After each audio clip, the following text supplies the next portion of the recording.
Allez, bonjour à tous, j'espère que vous allez bien. Aujourd'hui, revue de marché au programme BTC, Ether, 3 cryptos que m'a demandé d'analyser, Tao, Crow et Marinade. On parlera bien entendu du marché US qui pas mal de volatilité ici, une bonne baisse du marché US. Donc voilà, on va faire ici une revue assez globale. Avant que je commence, je vous rappelle, il vous reste maintenant que quelques jours hein, pour profiter des 200 euros offerts sur le programme Devenir Trader. C'est l'offre du moment. Si tu veux te former, bien préparer la rentrée, avoir ici un programme complet ainsi qu'un accompagnement, tu as tout à l'intérieur, que ça soit de l'analyse technique, du money management, la création d'une stratégie rentable, des setups de trading, bien maîtriser son risque, rentrer au bon moment, bien valider son trade, prendre ses profits, bien gérer sa psychologie et j'en passe, tu as plus de 30 heures de vidéos. Et d'ailleurs, on m'a posé une question, on m'a dit, oui Nico, qu'est-ce qui différencie ton programme des autres? Et je ressors une image que j'avais fait à l'époque, que j'ai collée ici pour vous faire comprendre, c'est que la plupart des autres, ce que vous voyez sur les réseaux sociaux, ils vous promettent ça. Ils vous promettent de l'argent facile, une Lamborghini, d'aller à Dubaï, la vie c'est simple, etc. Vous tradez avec votre téléphone portable depuis un transat, avec un cocktail, ça c'est ce qu'ils vous vendent. La réalité, quand vous suivez ensuite ce qu'ils vous proposent vraiment, c'est de l'arnaque, c'est du copy trading, c'est de l'affiliation, c'est moins 100% sur votre capital, vous cramez des comptes, ça ne fonctionne pas. Mais on voit que comment ils vous le vendent, le chemin est simple, le chemin est plat, tout va bien. Moi, ce que je vous promets, c'est que le chemin va être dur. C'est un fait. Je ne peux pas vous dire que là, vous suivez mon programme et en 2 jours ou en 48 heures, vous suivez, vous faites un non-stop, 2 nuits blanches d'affilée et ensuite, c'est trop simple, tout va bien se passer, vous allez être le meilleur trader du monde. Non, va falloir pratiquer, va falloir appliquer ce que je vous enseigne, va falloir qu'on fasse des points. Voilà, ça dépend de vous, votre capacité à vous investir là-dedans. Et oui, c'est la vérité, ça, il va y avoir des moments difficiles et je peux pas vous le promettre. Et quelqu'un qui vous promet que ça va être facile, c'est un menteur, ok? On est dans un univers qui est compliqué, c'est un jeu à somme nulle, il y a des gagnants, il y a des perdants, faut sortir du lot, mais ce que je vous promets par contre, c'est à la fin, si vous êtes constant, vous suivez l'accompagnement que je vous propose, les conseils que je vais vous donner, etc., vous serez rentable, vous aurez un très bon mindset, que ce soit dans le trading et dans la vie de tous les jours, vous serez régulier, vous aurez une bonne transparence vis-à-vis de moi également, une stratégie rentable et surtout la vraie vision du trading. Ça, c'est ce que je te promets et c'est également ce que tu vis réellement. Mais je te le prépare et je te le dis maintenant, ok? Il va y avoir ici une période qui va être compliquée.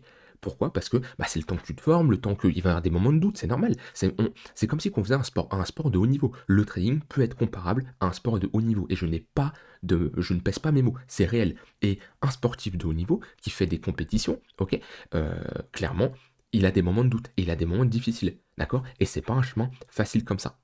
C'est la vérité, d'accord? Et un coach, au moment où il rencontre son coach, le coach ne lui dit jamais ça, hein: «Ça va être facile, tout va bien se passer et tout». Sinon, c'est un mauvais coach. Il est là le vrai coach. Bah, moi, je vous le dis, ça va être compliqué. Par contre, si vous utilisez les bons outils, si vous avez, la vraie vision que j'apporte du trading et pas toutes les conneries qu'on vous vend sur les réseaux sociaux avec, des stratégies 100 de taux de réussite, tout va bien se passer, vous tradez avec votre cocktail dans les mains, OK, ça, c'est pas la réalité des choses. Donc voilà, si tu veux commencer l'aventure avec moi, ça avec un plaisir que je t'accompagnerai, parce que oui, il y a un accompagnement, oui, il y a un coaching personnalisé. Je te rappelle que vu que je garantis hein, ce que je vous montre là, hop, vu que je vous le dis, c'est comme ça que ça se passe avec les personnes que j'ai accompagnées et tout, j'ai des retours, vous pouvez regarder les témoignages. Moi, je me permets de mettre ici une garantie où si vous n'arrivez pas à cette situation-là, ok, vous promets de vous rembourser l'intégralité du programme. Donc vous ne prenez aucun risque. Donc voilà, si vous voulez débuter l'aventure avec moi, vous avez 200 euros offerts, c'est l'offre de la rentrée. Vous ne pourrez jamais retrouver une meilleure offre actuellement sur le programme Devenir Trader. Donc ça se passe en cliquant sur le premier lien en description. Alors, je commence par une analyse du BTC. BTC toujours baissier, même si on a un petit pump aujourd'hui. On m'a demandé également, oui Nico, est-ce que tu penses que ça peut être suffisant pour marquer un bottom?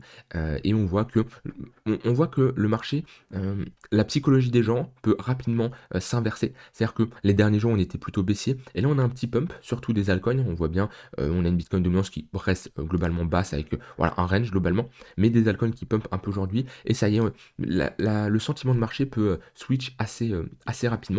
Moi, ce que je vois ici, c'est que nous sommes toujours dans une tendance baissière. Certes, on essaye potentiellement de constituer un bottom, mais c'est beaucoup trop tôt pour vraiment confirmer ce bottom-là. Pourquoi? Parce que on est toujours dans le tunnel 1 heure. On voit que là, la clôture H4 qui a été réalisée, on a quand même une mèche assez importante. On reste dans un flux baissier, un 4 heures orienté à la baisse et surtout un niveau clé que je vous parle depuis un moment, le niveau des 112, 113 000. Globalement, cette zone d'intervention. On n'est jamais au dollar près, d'accord? On fonctionne toujours avec des zones d'intervention. Et tant qu'on ne repasse pas, pour moi, au-dessus des 113 000 dollars, on est toujours dans un flux baissier et je suis plutôt dans un contexte ici où je vais chercher des shorts.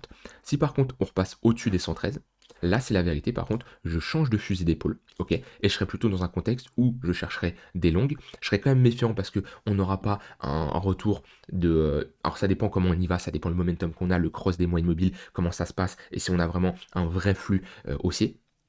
Donc je serais quand même prudent, beaucoup plus prudent que quand on a comme ça un ATH, on fait creux sommet de plus en plus avec un fort momentum, mais au moins je retrouverai ici une dynamique assez intéressante. Donc ça c'est ce que je vais surveiller moi de mon côté sur le BTC, c'est est-ce que on arrive à réintégrer ce niveau-là et repasser au-dessus des 113 000 dollars. Tant qu'on ne repasse pas au-dessus de ce niveau-là, moi j'estime que nous sommes toujours dans une dynamique baissière et je reste prudent de mon côté. D'accord? Voilà, c'est chacun ses invalidations, chacun a ses règles et trader, c'est avoir des règles, ok? Et de vous y tenir. C'est pas d'avoir les règles du voisin, c'est pas de prendre l'analyse d'un tel, etc. Moi, je vous partage des règles. Le but, c'est pas spécialement que vous les copiez. Pourquoi? Parce qu'on a tous une psychologie différente. Alors, on peut avoir des setups qui sont similaires. Ça dépend si vous avez une psychologie qui est un peu près comme la mienne, mais tout le monde ne peut pas avoir le même setup que moi. Pourquoi? Parce que bah, des fois, on va avoir une patience qui va être différente. Certains vont être beaucoup plus patients que d'autres. On va avoir une tolérance au risque qui va être différent. Par exemple, je vais avoir un setup qui, moi, par exemple, peut fonctionner avec 40% de taux de réussite. Pourquoi? Parce que quand je gagne beaucoup plus que ce que je perds. Du coup, j'ai 40% de taux de réussite, mais certains ne vont pas pouvoir, ne vont pas réussir, émotionnellement parlant, à encaisser de perdre plus souvent qu'ils ne gagnent. Je parle pas en monétaire, je parle en résultat de trading, d'accord? Et c'est pour ça que on a tous une psychologie différente et on fonctionne tous d'une manière différente. Même si on peut se rapprocher, certains vont avoir une psychologie qui va être comme la mienne, d'autres ça va être l'opposé. Ça, c'est bien sûr propre à chacun. Mais en tout cas, quand moi je dis que tant qu'on évolue sous les 113, ça ne m'intéresse pas, ouais, c'est un fait. Tant qu'on évolue sous les 113, ça ne m'intéresse pas. Ok. Donc pour le moment, je suis plutôt dans un contexte où je vais chercher des shorts ou surtout des shorts. Je ne prends pas de longues actuellement.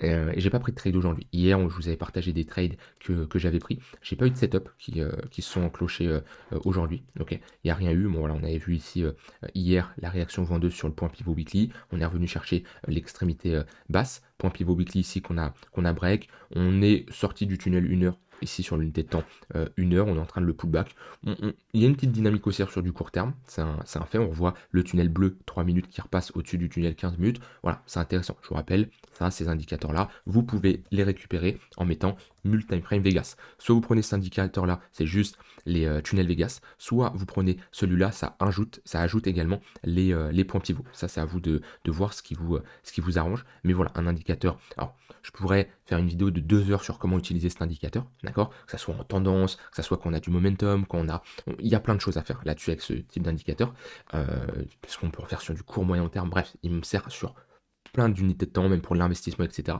Mais là, en tout cas, ce que j'ai envie de vous dire, c'est que on a une petite reprise sur du très court terme. De toute façon, déjà, en enlevant les indicateurs et en mettant des moyennes mobiles, on le voit bien. On a des creux, des sommets de plus en plus haut. Donc, peut-être sur du très court terme, on peut parler de tentative de bottom. Maintenant, sur du moyen terme, et moi, ça, c'est ce creux-là, je vous avais dit, c'est le moyen terme qui m'intéresse. Tant qu'on évolue sous ce niveau-là, le moyen terme est baissier. Le long terme reste haussier tant qu'on évolue au-dessus. Et idéalement, là, on ne veut pas repasser sous les 98 000, 100 000 dollars. Parce que là, on aurait une inversion de notre dynamique. Ok, si on commence à clôturer en weekly sous ce niveau-là, ouais, là, ça serait pas terrible. Donc, moi, sachant que je suis bullish sur du long terme, et bien sûr que je joue un BTC qui va chercher les 150-200, je serai le plus heureux. Donc oui, bien sûr, si je dois choisir le meilleur scénario, si je devais contrôler le marché, j'ai envie de dire, et je devais choisir le meilleur scénario, bah, le meilleur scénario, c'est un BTC qui repasse au-dessus des 113. Maintenant, est-ce que je suis comme ça derrière mon écran en me disant, s'il te plaît, BTC, repasse au-dessus des 113 et je suis en train de prier? Non. Parce que mon but, c'est pas d'anticiper ce que va faire le BTC. Mon but, c'est pas d'espérer non plus. Je n'espère pas quand je trade. Non, c'est pas mon but, d'accord? Mon but, c'est de réagir à ce que je vois. Et pour l'instant, ce que je vois, c'est on est en dessous de ce niveau-là. Donc, traduction, je suis prudent de mon côté. Après, les niveaux intéressants, on les avait vus ici avec les points pivots weekly. Les invalidations moyen long terme, on les a vus. Les niveaux intéressants, points pivots weekly et mensuels, on les a vus. On a également de bonnes réactions si on y va, comme on l'a fait lundi où j'avais pris un short. Voilà, maintenant vous avez à peu près quadrillé votre chart ici. Vous savez les zones intéressantes au cas où on y revient. On voit qu'on a une bonne confluence ici, hein. Point pivot mensuel, point pivot weekly, cette zone de résistance si on doit y retourner dans les prochaines heures, dans les prochains jours. Voilà de ce côté-là sur le BTC. Ether un peu plus faible, hein, c'est ce que je vous disais avec la période BTC, qu'on peut avoir un retracement. Ether, lui, c'est assez clean, hein. C'est-à-dire que on avait pris, je vous avais montré pareil le short ici de Ether avec une très bonne confluence, point pivot weekly, tunnel 1 heure. J'ai pris un short, j'ai clôturé. Et alors j'ai pas pris de long, c'est dommage, mais c'est un niveau également qu'on avait vu ensemble. Vous vous rappelez, quand on a parlé de la clôture weekly et de la clôture mensuelle, je vous ai dit, ce qu'on va regarder ici, c'est les points pivots. Point pivot mensuel, point pivot weekly. Et regardez la précision. Vous voyez à quel point c'est des niveaux qui sont énormément surveillés par les algorithmes, par les institutions. C'est voilà, voilà, on n'est pas non plus au dollar près, hein, mais franchement, ça donne de très bonnes zones de localisation. Regardez les points pivot weekly, points pivot mensuel à chaque fois, c'est assez intéressant. J'ai pas pris de trade, pourquoi? Parce que à 23h minuit, je suis plus devant les écrans, ça peut m'arriver, mais en général, j'essaye de m'imposer des limites parce que sinon, on passe 15 heures par jour devant un écran, c'est pas non plus le but de la vie, clairement. Donc avant, je le faisais, maintenant, c'est plus le cas. Mais ici, j'aurais pu avoir un setup au moment où on réagit, on break ce pressant, se met. Voilà, et là, il y a de quoi prendre ce mouvement-là, sauf que c'est la nuit, et comme je dis, je ne trade pas la nuit. Mais voilà, quelqu'un qui trade à ce moment-là, bah, c'est une très bonne zone de localisation. Surtout, oui, on est toujours dans le tunnel H4, hein. Ça, c'est quelque chose que je vous avais dit. Sur du moyen terme, techniquement, Ether reste haussier. Moi, j'ai réduit mon exposition sur Ether et j'ai bien fait, ok, parce que bah, on voit bien que ça paye, hein, vu que bah, je sais pas, j'anticipe, mais ça réduit mon exposition et ça m'évite cette baisse-là qu'on a eu ces derniers temps. Alors, j'ai pas vendu au point le plus haut, et je vous dirai jamais que j'ai vendu au point le plus haut. Ici à 4800, c'est pas le cas. J'ai pas vendu à 4900. Par contre, j'ai commencé à réduire mon exposition plus bas, ok. Je dis pas qu'on va aller spécialement encore plus bas, je dis juste que avec le signe que m'a envoyé BTC, la cassure de son creux là, 112, 113 000 dollars qu'on a vu, je préfère réduire mon exposition sur Ether, même si Ether reste dans une tendance haussière sur du moyen terme, mais en étant un peu prudent. Je préfère réduire mon exposition et je suis beaucoup plus à l'aise comme ça. Maintenant, tant qu'on tient ce niveau-là, hein, sur Ether, tant qu'on tient les 4002 et qu'on ne se réinstalle pas en dessous, c'est plutôt pas mal. Par contre, si on se réinstalle sous les 4002, pour moi, c'est direction 4000, 3009, 4000, et là, ça sera un niveau d'intervention très intéressant sur du long terme. Donc maintenant, ouais, ce qu'il y a à faire, c'est pareil, hein, c'est chercher des shorts qu'on a des replis, hein. Tunnel 1 heure, point pivot weekly comme on a eu ici, à ce niveau-là. Voilà, si on a des setups comme ça qui s'enclenchent, ça peut être intéressant. On revient chercher des pressants de niveau où on a de la liquidité à venir chercher. On voit sous ce creux là, pareil, voilà, ça c'est des niveaux de support, on a de bonnes réactions. Maintenant, comme je dis, je reste prudent. Comparé à un moment où j'étais beaucoup plus actif d'un point de vue spot moyen long terme, là j'ai réduit mon exposition, j'ai mon cash qui est prêt, c'est-à-dire je sais où intervenir, je sais comment rentrer en position. Et par contre, je me concentre beaucoup plus sur du trading court moyen terme parce qu'on a un momentum et c'est ce que je vous disais alors c'était plus sur le BTC, il me semble. Je vous faisais comprendre que quand on est dans des marchés haussiers comme ça, c'est très intéressant à longue, il y a un flux haussier. Par contre, moi, c'est la vérité, bah, je m'ennuie, alors c'est pas je m'ennuie, hein, je fais toujours le taf, etc. Mais j'ai beaucoup moins de trades quand on est dans des marchés où globalement on a des moyennes mobiles assez plates, ça manque de flux, etc. Par contre, quand on repart dans une dynamique baissière comme ça, ok, là c'est intéressant parce que là je vais avoir beaucoup plus de setup de continuation de tendance qui vont s'enclencher. Sur Ether, c'est pareil, vous voyez qu'on est dans un bon flux haussier comme ça, très intéressant à trader. Là, on s'ennuie un peu plus sur du court terme. Là, c'est intéressant. Là, on s'ennuie un peu plus, d'accord? Je peux avoir d'autres setups qui s'enclenchent, hein, des setups de reversal ou autres, mais moi, ce que je préfère le plus, c'est trader la tendance. Voilà, en tout cas, sur Ether, pareil, on continue de surveiller ces zones-là qu'on a identifiées ensemble. Je reste bullish sur du moyen terme, mais méfiant en ayant réduit mon cash. Et idéalement, pour vraiment poser un bottom, ça serait bien de repasser au-dessus des 4500 dollars, où là, pour moi, on ira faire ensuite un ATH. Voilà pour BTC Ether au niveau du marché US. Petite dégradation ici, hein, au niveau de l'ouverture du marché, Même avant, ça s'annonçait pas terrible, hein. On avait un marché qui a un peu dégringolé. Pas mal de volatilité sur le marché US, ça faisait un moment qu'on ne l'avait pas eu. On voit ce qui est intéressant, c'est qu'on a un BTC qui est résilient. C'est assez étonnant parce que ce qu'il faut savoir, c'est on a quand même une assez forte corrélation entre le BTC et la finance traditionnelle, d'autant plus avec les ETF et d'autant plus avec l'arrivée de Trump. Bon, je peux pas changer de couleur, c'est pas grave. Sinon, je vais faire comme ça. Non, il veut pas. Bon, des fois, j'ai très niveau, il bug, je sais pas pourquoi. On voit bien ici, je compare la charte de BTC avec le marché US. Bon, voilà, hein, le top de 2021, fin du bull run, on pose un top sur la finance traditionnelle, SP500, tendance baissière sur le BTC. Au moment où on pose un bottom sur les SP500, c'est pile poil qu'on pose un bottom sur le BTC, hein. Puis tendance haussière. Puis là, on le voit bien, hein, top sur le BTC, hein. Fort retracement, pareil. On pose un bottom. Donc voilà. Après, ça arrive, c'est pas une corrélation à 100%, d'accord? Sinon, bon, on aurait deux charts qui se ressembleraient, ça servirait à rien. Bien sûr, il y a des phases de décorrélation. Mais on voit que là, on a un BTC qui a baissé alors qu'on a un SP500 qui faisait pas grand-chose, là, qui rangeait. Puis là, on a aujourd'hui un SP500 qui dump alors qu'on a un BTC qui pump. Bon, dans tous les cas, je reste quand même bullish sur le marché US. Pourquoi? Parce qu'on a ici un tunnel H4 qui fait toujours office de support. Par contre, attention, déjà on repasse en dessous de ce niveau de résistance.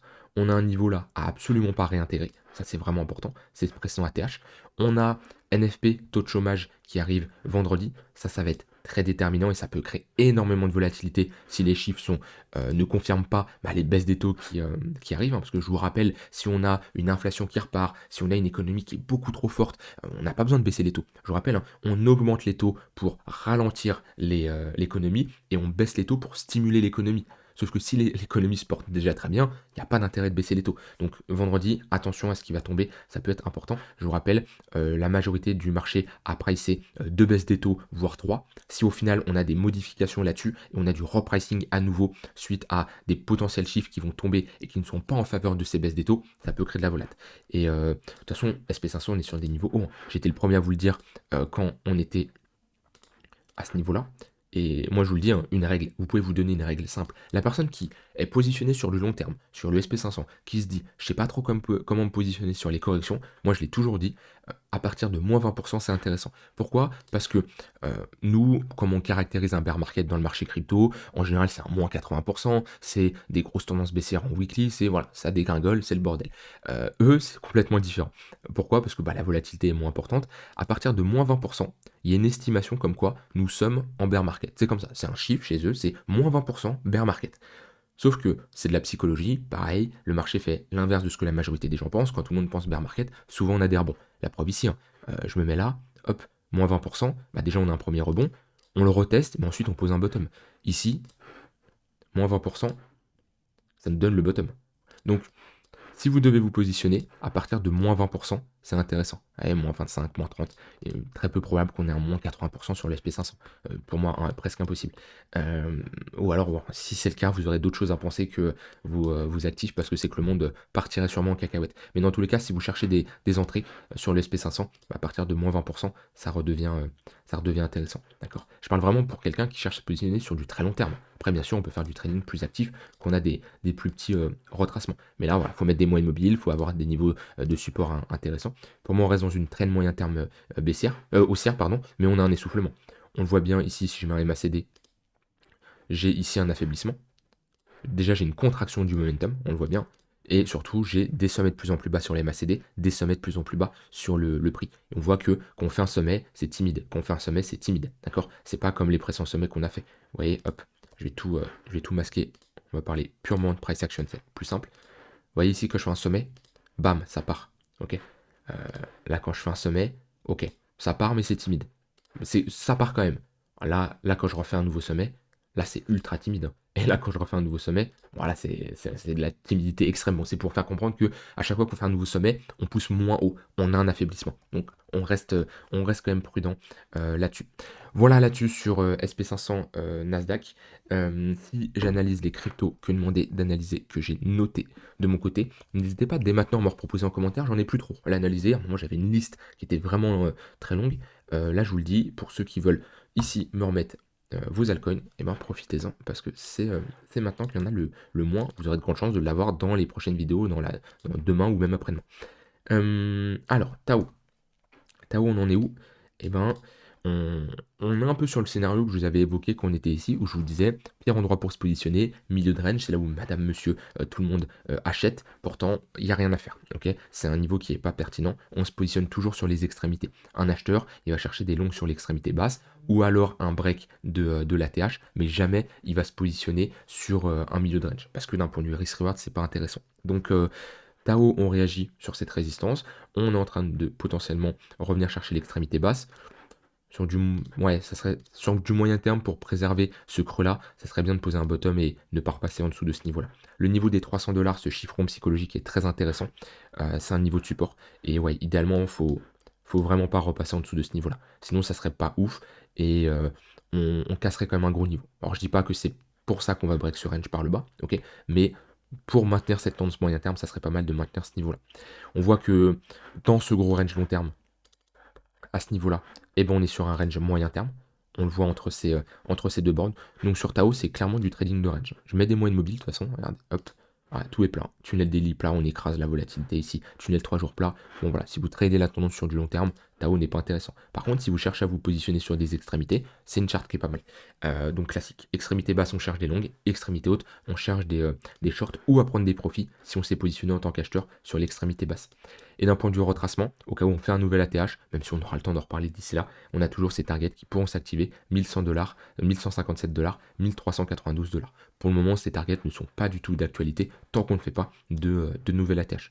Et bien sûr, pour maintenir la tendance long terme, il faut tenir le creux des 180, 200 $. Si on commence à s'installer en dessous, pour moi, Tao ne fera plus de nouvelle ATH. Parce qu'on serait sur quand même une grosse pattern de plus d'un an. Et ouais, alors je parle vraiment de break hein, et de cassure et d'acceptation en dessous. Si on fait une déviation réintégration, c'est bullish. Si par contre on casse réellement ce range par le bas, non, là ça serait vraiment moche. Et oui, on aurait de grandes chances dans ce cas-là d'avoir tout simplement un gros top de marché long terme. Ensuite, on m'a demandé d'analyser Cro, pas surprenant avec la volatilité qu'il y a eu suite aux dernières news qui sont tombées, donc ça ne me surprend pas du tout. Ok. C'est une crypto qui avait fait énormément de buzz et beaucoup en parlaient en 2021 parce qu'on avait des cartes bleues de cashback sur crypto.com qui étaient très intéressants. Cro, c'est la crypto de crypto.com. Et ouais, ça avait fait un buzz, tout le monde en achetait parce qu'il y avait un système qui était bien rémunéré. Je ne sais pas ce que ça donne les cartes actuellement, je ne m'étais pas spécialement renseigner. Ce qui est sûr, c'est que la charte est beaucoup plus intéressante que d'autres altcoins comparé à des cryptos qui font des creux et des sommets de plus en plus bas. On est ici sur, on était, hein, maintenant qu'on a break, mais on était ici sur un gros range. Un range avec quand même une très bonne amplitude. On peut voir le range là avec une déviation ici à la baisse, mais dans tous les cas, notre grosse zone de support, elle est ici, entre les 5 centimes et les 7 centimes de dollars. Et oui, un range avec une très bonne amplitude. On le voit bien. Ça, c'est très intéressant à trader. Souvent, on cherche surtout à se positionner quand on a des patterns de retournement, par exemple, à l'intérieur du range. Quand on break ce range par le haut, vous voyez, break, hop, à ce niveau-là, au moment de la clôture, c'est pas mal. Là, on avait également pattern de retournement, on est revenu le pullback. Voilà, souvent, on cherche à se positionner sur des structures en W. Vous voyez ici, structure en W. Si je mets en close line, on les voit mieux. Là, le W, là, les W, voilà. Là, un plus gros W, ça, c'est intéressant. On se positionne pas quand on fait des M-top, comme ici, tu vois. Ouais, hop, M-top, M-top, ça, c'est pas intéressant. Donc là, on break bien. Idéalement, on ne veut pas repasser en dessous de ce niveau-là. Ça, c'est notre grosse polarité où typiquement, si on a une clôture weekly sous ce niveau-là, sous cette bougie impulsive et sous ce niveau-là, là, on est sur une grosse déviation et on aurait de grandes chances de revenir chercher là les 6-7 centimes de dollars. Donc, tant qu'on évolue au-dessus de ce niveau-là, on peut parler de break et de cassure de ce range par le haut. Maintenant, on est haut. On est haut et on voit qu'on a pullback quoi? La ligne de coup de cette pattern de top qui n'a pas été pullback depuis 2022. Donc oui, entre l'extrémité basse et l'extrémité haute, la performance, elle est là. Ouais, on est sur un x6, x7, voilà, on est sur une très très bonne performance. Maintenant, est-ce que c'est une entrée professionnelle? Non. Et je vous ai toujours dit, hein, j'étais toujours le premier à mettre ça en avant. Un investisseur professionnel, il prend son FIBO, il prend point le plus bas, point le plus haut, ok. Et sur les altcoins, c'est 0,886. C'est la zone idéale. Et vous voyez qu'on va carrément plus bas sur Cro. Quand je dis 0,186, je ne dis pas c'est sûr à 100% qu'on pose un bottom dessus. Mais déjà, quelqu'un qui se positionne sur ce niveau-là, il a une entrée professionnelle. Parce qu'aujourd'hui, là, il est sur un x3. Voilà. Alors c'est sûr, hein, il a pris, un moins 60 sur son moins 50, OK. Mais quand vous êtes sur des cryptos comme ça, forte volatilité, vous devez pouvoir encaisser un drawdown. Sauf si vous faites du trading court moyen terme où là vous coupez, OK. Quelqu'un qui se positionne sur du spot long terme doit accepter de prendre du moins 20, moins 30, moins 40, moins 50 sur certaines cryptos. Je n'accepte pas de prendre un moins 80, moins 90 parce que là, c'est que l'entrée a été mauvaise, c'est qu'il y a un problème, d'accord? Mais jusqu'à du moins 50 c'est tout à fait possible sur les cryptos parce que, bah, ça peut baisser très vite, hein. Ici, c'est, crash de FTX, bah, voilà, c'est moins 43 en 1 ou 2 journées ici, hein. Alors là, je suis en weekly, mais ça va très vite, hein, avec le crash de FTX, ça a bien saigné, donc voilà, faut l'accepter. Maintenant, on est sur des niveaux hauts, donc idéalement, on attend ici un retracement pour se positionner. Par contre, sur du court terme, ouais, il y a un flux qui peut être intéressant à trader. Que ce soit sur de l'intraday, qu'on revient chercher ici le tunnel 15 minutes, il y a de quoi faire de la perf, hein. Certains vont me dire: «Ouais, le rebond, il est léger». Voilà, on est sur un rebond de 20 donc c'est intéressant à trader, ça sur du court terme. Là, on revient chercher le tunnel 1 heure. Bon, là, ça manque de réaction acheteuse. C'est pas spécialement intéressant, il manque de flux. On a l'impression qu'il y a pas trop de liquidité ici, c'est assez mou, OK? Ouais, là, ce qui manque, c'est une réaction acheteuse, hein. Break du tunnel 15 minutes, pullback. Là, si on a ça, ça peut être intéressant de se positionner, mais tant qu'on n'a pas ça, c'est compliqué. Donc, c'est bien d'avoir une crypto qui est forte en tendance haussière, mais il nous faut une réaction acheteuse quand on localise nos entrées. Et ensuite, dernière crypto, on m'a demandé Marinade, je ne sais pas ce que c'est. MNDE, ok. MNDE USD. Je vais prendre ça sur crypto. Aucune idée de ce que c'est, de ce que ça vaut. Ok. Hmm, graphiquement, c'est intéressant ce qu'on fait. Moi, c'est intéressant. J'aime bien les charts comme ça. C'est un peu des charts cas d'école, dans le sens où ici, on a ce qu'on appelle une accumulation avec une pattern en W. On a une grosse impulsion à la hausse suite à la validation de cette pattern en W. Et là, on a une pattern de top avec ici un M-top. Voilà. Un M-top qui est l'inverse d'une structure en W. Et depuis qu'on a fait cette pattern-là, eh ben on range entre les deux. Et c'est tout à fait normal. Ça, c'est un niveau de support. Ça, c'est un niveau de résistance. Il y a plusieurs manières ici de chercher à se positionner là-dessus. Soit tout ce qui revient chercher l'extrémité basse, c'est une bonne zone pour chercher des longues. Ok. Et après, bah, soit vous établissez une stratégie de prise de profit à l'intérieur du range, TP partiel milieu de range, TP partiel haut de range, et vous gardez ici une petite position au cas où on break ce range par le haut et on va faire un nouvel ATH. Ok, ça peut être une stratégie. Soit vous dites, ok, moi personnellement, je ne veux pas me positionner sur le bas de range, je veux avoir une meilleure confirmation. Dans ce cas-là, il faut attendre un vrai break et une sortie de ce niveau-là. Si on fait ça, on aura de grandes chances de revenir chercher l'ATH. Par contre, l'inconvénient, c'est que vous avez une entrée beaucoup plus haute. Ça, c'est à vous de voir. Il n'y a pas 40 000 setups sur cette crypto. Ça, c'est une crypto, par contre, qui ne fait pas grand-chose sur les derniers temps au vu du marché crypto. Faut pas être un trader de tendance pour trader ce type de crypto parce que là, j'ai rarement vu des moyennes mobiles long terme aussi plates, mais au vu du range, c'est pas étonnant. Le daily est plat, le 3 jours est plat, c'est tout à fait normal. Voilà, les deux setups que je vous ai montrés, c'est les seuls que je pourrais moi prendre de mon côté. Maintenant, j'aime pas avoir une crypto qui fait rien comme ça, qui est plate. Alors qu'on a quand même eu une mini altcoin season, des cryptos qui ont bien pump, Ether qui a bien pump, BTC, etc., qui ont été faire de nouvelles ATH. Je suis pas fan, d'accord? Ça me dit, ok, bah pourquoi cette crypto n'a pas pump? Alors qu'on a du Hyperliquid qui a pump, du Solana, du Chainlink, etc., etc. Ça, après, il faut se renseigner d'un point de vue fondat, la valeur ajoutée, la token mix, et j'en passe. Voilà, moi j'ai tout dit de mon côté. Je vous laisse avec ça. On fera une update bien sûr demain. Je vous invite, pour ceux qui veulent vous former dès maintenant, à profiter de l'offre 200 € offert en cliquant sur le premier lien en description. Et je vous dis à demain pour une prochaine vidéo. Bye bye.